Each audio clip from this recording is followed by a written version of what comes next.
This question is tricky because you really have to pay attention to the logic built into these sentences. It's not as straightforward as some of the other questions in this section. So let's first of all do what we always do. Let's look for words that seem to repeat an idea that we're going to need to focus on. So let's start with the sentences. Novelist N.K. Jemisin declines to blank the conventions of the science fiction genre in which she writes. So is it follow or break? I don't know. And she has suggested that her readers appreciate her work precisely because of, here we go, this willingness. There's that word this. We see that a lot in these questions.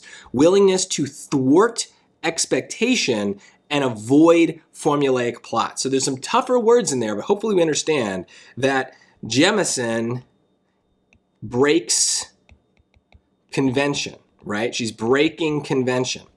So, because they're saying she has a willingness to thwart expectations. Thwart means kind of go against. So she's going against what people expect, and avoid formulaic plots. So she's avoiding formulas, right? So conventions would be formulas. So we have two pieces of evidence here, and the word this is really powerful. It kind of is the SAT's way of telling you, here's where we're repeating the idea.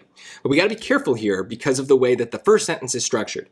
So Jemisin breaks conventions.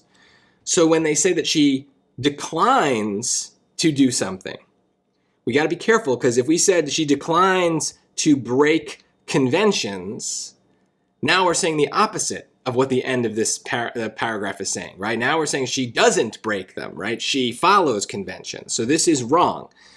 We want to say that she declines to follow the convention. So you have to be careful. You could perfectly understand what they're saying about Jemisin and still get this wrong because you're not paying attention to the kind of like double negative that's built into the early part of the sentence. And they do this fairly often, not on every question, but certainly on some of the harder ones. They like to kind of play with the logic to see if you're paying attention. So just be careful.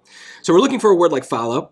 So choice A definitely was the trap answer, right? If you question convention, then you break it. And so that fits with what we know about Jemisin, but does not fit with the sentence and the structure of the sentence. She declines to react to convention. Well, that doesn't mean follow or break. So that's just a plain word that has nothing. Perceive convention doesn't really make sense either, because perceive just means sense. So it almost has the same meaning as be. It's like a neutral word. She obviously knows what the conventions are because she is purposely breaking them. So that doesn't make sense. And conform is a very good SAT word. It means to follow. So it literally is exactly what we're looking for, but people might not pick it again because they get confused by the logic of the sentence. So as much as these questions are about vocabulary, they're also about this idea of like logic. Can you follow how a sentence is built, and kind of when negative words pop in and when words like this pop in that let us repeat ourselves. So practice that skill as well as practicing vocab words that you might need to memorize.